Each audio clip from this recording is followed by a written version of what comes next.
All right, welcome back to the School of Why podcast. I've got a very cool guest here today, Miss Penny Zenker. How are you, Penny?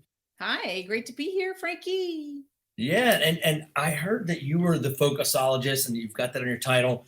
All right, so where do you go to school, or what do you have to do to become a Focusologist? Is this like something that is like the new kind of thing at colleges now? Is this a degree? How did you get there? It should be because we're in a focus crisis. So we Interesting. absolutely should be teaching Now, when you say very focus crisis, do you mean because we're all like ADHD? What do you mean focus squirrel, crisis? squirrel. Yeah, we're Yeah, all ADHD. We're all completely distracted, disconnected from what's important. And, you know, constantly I doing two things at the same time. exactly see what's going on there. See what you did?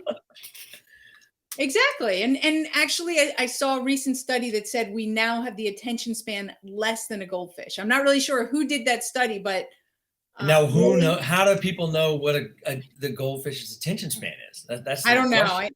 I read it online. I think it was posted by Abraham Lincoln. I'm not sure. Yeah, like do they like do like little exercises where they get the goldfish to follow your hand? I mean, that to me that's like kind of awesome. It's like, yeah, oh, there it is. There it But is. but So you're a focusologist, okay? So you go and help. I mean, who do you mostly help? Is it companies and or is it just individuals? well, Who's your audience? my audience is a lot of companies and teams and working together because the focusologist isn't just about attention. That's what the mistake is that people think that it's about Hmm. attention. Focus is not just Yeah, I about did too. what? Yeah, I did too. I thought that was what you meant by it. Like I thought it was like, okay, how do we get focused and not and pay attention and whatnot, which Yeah, well, I've always struggled with. the thing is that we can pay attention to a lot of things. The things is, are we paying attention to the right things? Hmm. And Yes. what's the energy behind our focus? So as an example, I just recently did an event for a franchise group, all business owners from around the country coming together, and I wanted to help them to understand some of the principles of the focusologist in a way that they could understand how it's going to drive their business. So we were talking about renovation versus innovation. Mm, So interesting. we a lot of people, they focus on renovating and making small incremental changes, and there's nothing wrong with that. It really depends on what stage of business you're at, Yeah.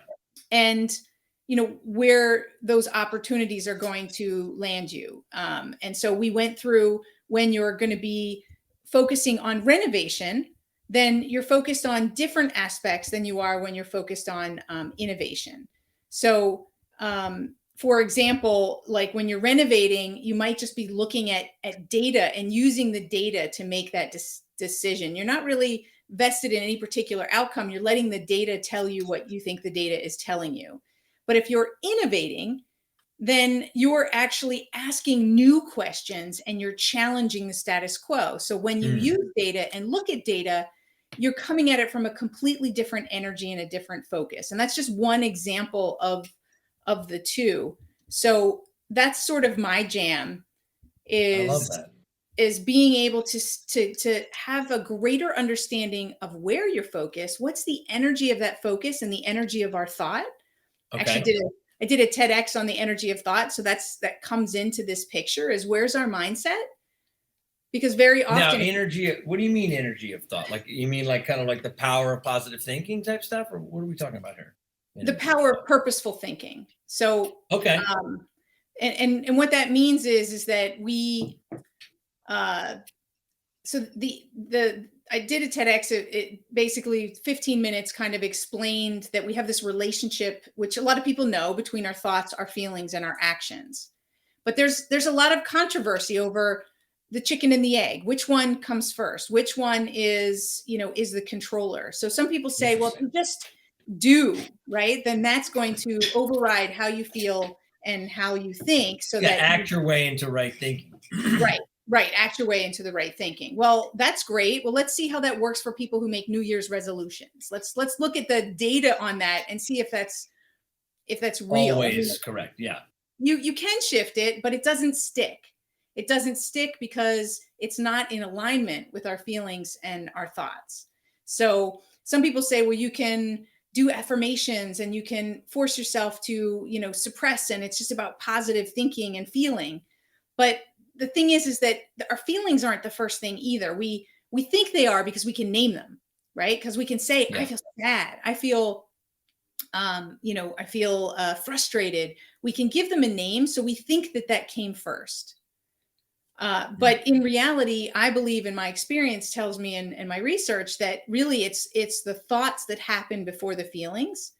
And the thoughts are what create those impulses. Now, I'm not talking about like, if we hear a loud noise, we automatically recoil, right? That's an impulse. That's a physical impulse. But when we ask a question in every single moment, and that directs our focus. Think about it. Questions. You're going to be in a sales organization. They talk about ask the questions, gain control of the relationship, because you ask questions and then you direct the people to talk about what you want them to talk about. Or so the question that we ask ourselves what you want them to focus on. Yeah. So what do you think is the question that we ask ourselves every single moment? What the hell am I doing here? It might be. We all have a question that's unique to us. Yeah. But even underneath that, the question that each one of us asks in every moment is, what does this mean? Okay. Because you don't really have a feeling until you give it a meaning. Two people can have the exact same experience and have two different feelings from it, right? Yes. And as a result, take completely different action. And that might even be a sibling of yours that you would think has a similar way of being. Yeah. So that's my perspective. And that's where the energy of thought begins. And it's so unconscious, but that's where self-sabotage begins, right? In that unconscious moment of what you decided this means. So enter the Rubik's Cube. How do we step back from that? And let's say one of these sides of the Rubik's Cube is the meaning that we initially gave it. And maybe it came from our automatic negative thoughts, because that happens. What if we asked ourselves, what else could this mean? And now we start to open up perspective, right? And that's where we get to choose and be more purposeful about the energy of our thought. Interesting. Okay, so for you, you're obviously very passionate about this, okay? And so I've thought a lot about this focus deal, and I usually think of focus like when it comes to like when I'm working on something or I'm passionate about something, trying not to jump and do a lot of different things.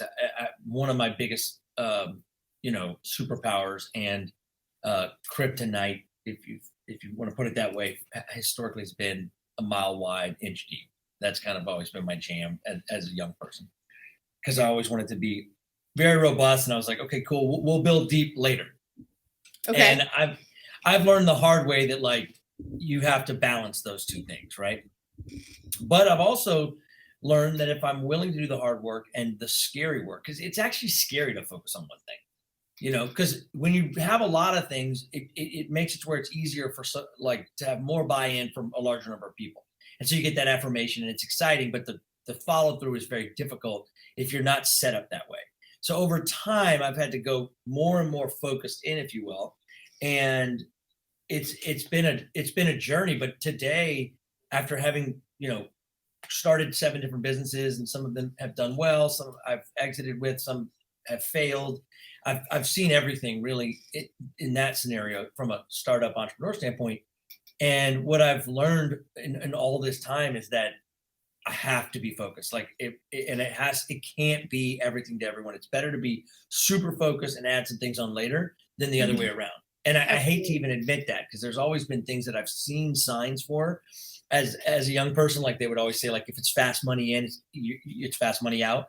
They told me that in my 20s. I was in the mortgage business, and it was like, oh, I hate when people say this. I'm going to be different. And what do you know? The mortgage crisis hit, everything goes to shit. And I had to sell my sports car and walk to work for a year.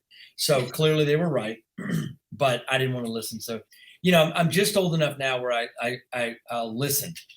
And I remember seeing a book called Focus. I want to say 13 years ago when I was starting an ad agency after the mortgage crisis. Maybe it was, almost 15 years ago. Wow. It's not a new thing.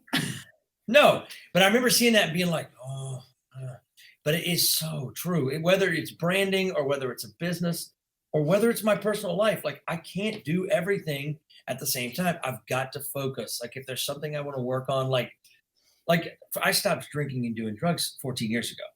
Okay. And that I could tell you that story another time. But the point is that I couldn't stop eating, overeating, stop Right. smoking and stop doing everything else at the same time. It wasn't going to happen, especially not Right. for someone who was powerless over drugs and alcohol. So I had to learn that like sometimes taking one thing away and focusing on one thing has the power to change everything, which is Absolutely. really interesting. And it's Absolutely. And it's finding that one accountability. thing that changes everything, right? Yes, yes. And is that a lot of your work? Is finding that one thing to help people focus in on so that it can begin the thread of like change? Yeah, that is one of my gifts, right? Is helping people to find what's that one Love thing for that. them. I call it, I mean, really all it is the 80-20 rule, is finding the 20% that makes 80% of the difference. Yeah, And that checks it's out. really powerful because it offsets that thing that you were talking about wanting to be everything to everyone and doing, uh, Yes. because I was there too. I had my own technology business and I built it up. I had a franchise business. I've had a number of different businesses as well. And, um, So you I know what made I'm the talking same about then. mistakes, made the Yeah. same mistakes. I went Because we want to for be there. We want everybody to come into our little community and we want to be all things to all people.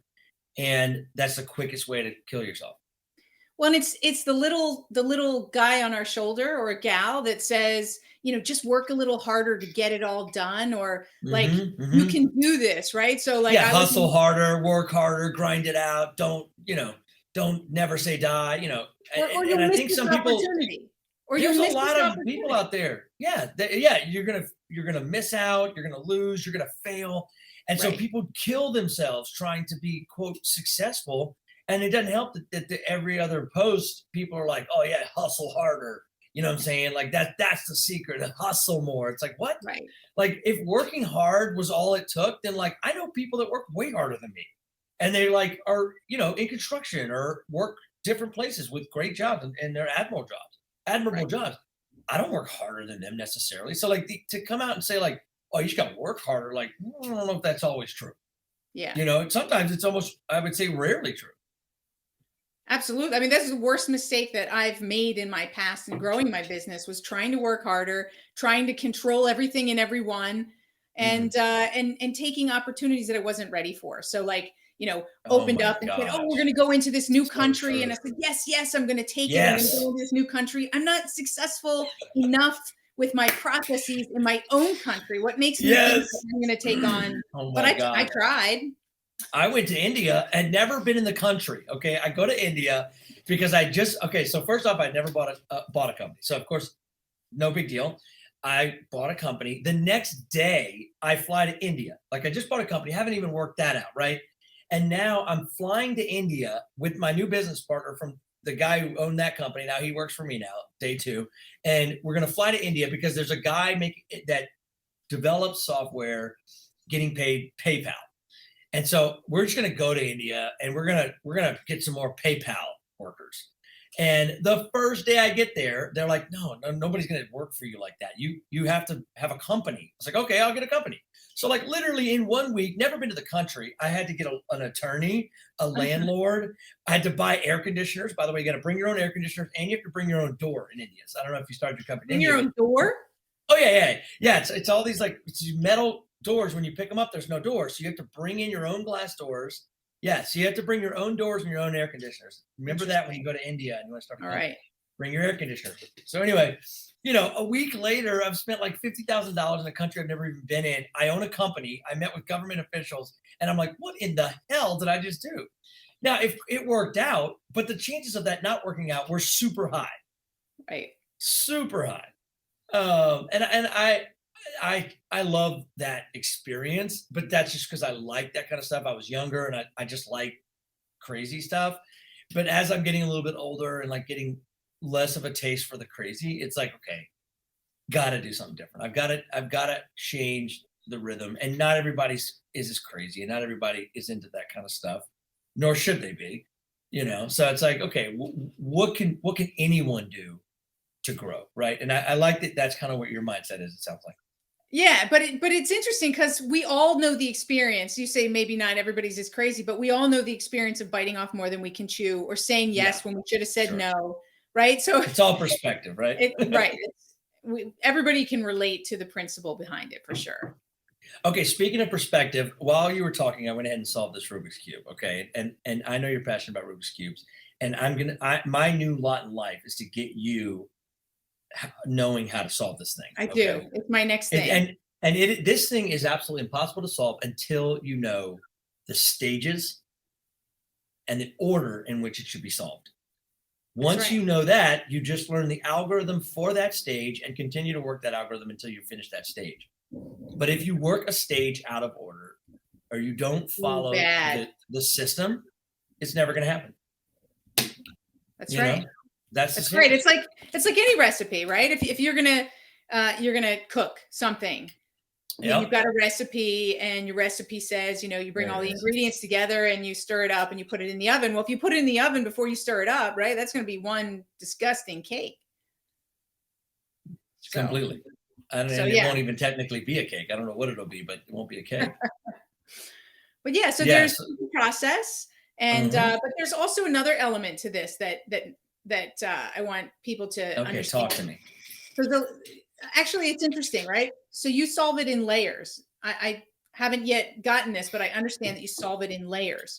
So if we think about the layers and what the layers teach us, is the first one might be that process, right? Is understanding what the process is, the success factors, and then putting those into practice in the right sequence.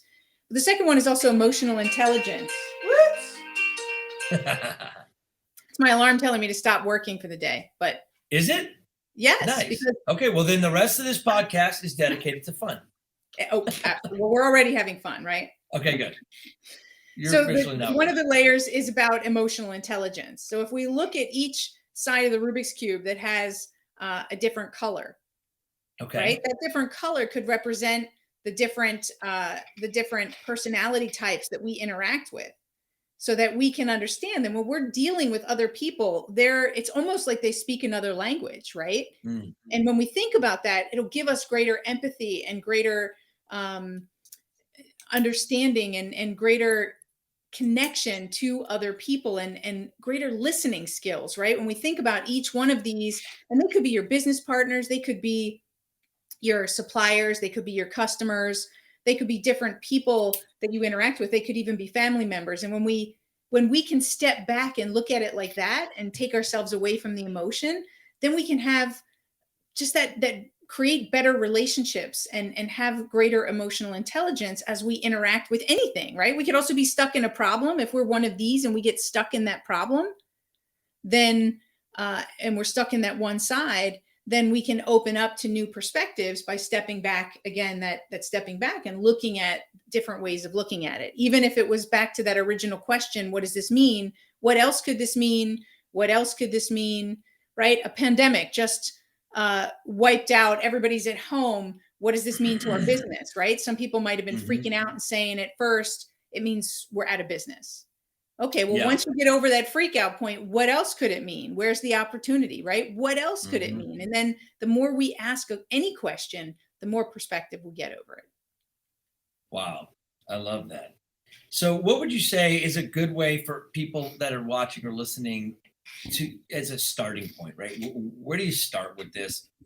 What's something they could do? Because obviously you have a book. What's the name of your book? My first book's called The Productivity Zone: Stop the Tug of War with Time. Interesting. Is that the one to start with, or? Well, that's the one to start with, because that's the only one I got. Okay. But I'm writing you one said right first now. book. Okay, yeah, you're like my first book. I'm like, because I know for me, I tell people to start with my second book. I just put out my second book. Yeah, because I wrote The Art of Why in 2016, and then I came out with Breaking Why in February this year, which is 6 years later almost. And I tell everybody, look, the best of this stuff I brought into the second book anyway, so just go for that. But that won't be the case with my third book, which is actually called Love the Weird. I'm working on that one right now, which is all about loving your weird inner child. But anyway, so your book besides getting your book, which I'm sure would be a good kind of starting point for a lot of the things that you believe in, the things that your experiences, I'm guessing, are in there. What's a life hack that someone can begin to kind of what I call break their why, which is start living with a deeper sense of purpose and start actually stepping into their passion? What would you say is a simple life hack? Not easy, right? But something simple they could start with, Right. even if it's hard. The simple life hack is, I mentioned it earlier, is the 80-20 rule is not just knowing the 80-20 rule, but living it. So Okay. every morning identifying what's the 20% that I need to focus on that's going to get me 80% of the results. And that could be in every area of your life, right? So that could be my relationships. What do I need to do? One thing that I could do today that's going to connect me and create greater connection for me with my family or with people that I care about. What's one thing I could do today that's going to advance my business or my career, or right, depends on where somebody is in their business life. And what's one thing I could do to have more joy and more peace in my life, right? So if you just picked like 2 or 3 areas and just said, what's my 20%? Because the whole one thing about our life that we can only do one thing, well, we wear multiple hats. It's BS Yeah. to think that there's only Okay. one thing. But there So could be basically, what are one the thing 2 in or this area. okay, gotcha. It's like what's an area in work, what's an area in my personal life, and or in my personal development, and what's an area maybe with my family. Those would Yes. maybe be 3 buckets that make up what's 80% of what's most important to you. Is that kind of how you look at it? Yeah. It's going to Okay. get you 80% of the results, right? You said Yeah. if you're focused on one thing, like giving up drugs and alcohol, like Yeah. that one thing, it's hard. And if you just worked on that every day, right, then the rest of the things in your life, many Yeah. things will fall Ironically, into place. stopping drinking and doing drugs, if you do enough of them, actually is good for yourself, your business, and your family. Right. You There you know. go. So there you go. I guess that's a good one then. Huh. But okay, good. That's awesome. So I definitely I've loved this conversation, especially the Rubik's Cube, and we have a lot to talk about offline after the show as far as like how we're going to solve this for you, so you can solve this during Sure. your talks. But it's so cool. I love our little community now that we've been building with the Three Ring Circus folks, and seeing who can be the greatest showman. Um, you know, so That's right. We hopefully it'll take be all of turns. us. Yeah, there's 3 rings, so you can at least have 3 greatest showmen, in the 3 rings of the circus. So, well, this is awesome, Penny. So, what's the easiest way to find you and stay plugged in with what you're doing? Because I know you're having new ideas, new content, new book, new experiences that you're talking about. Where do we find that? Absolutely. Well, just go to my website, pennieskeynote.com. And there you can get access to my podcasts, my books, my blogs, whatever I've got going on. I love it, and like that has links to all your social media and everything else. Yep. Okay, what's the name of your book? One more time. It's called The Productivity Zone: Stop the Tug of War with Time. Love it. So the productivity zone, stop the tug of war. Okay. I love it. I'm going to check it out. And, this has been really great. I hope that this has helped everyone as much as it's been good for me. And so until next time, you're watching and listening to The School of Why.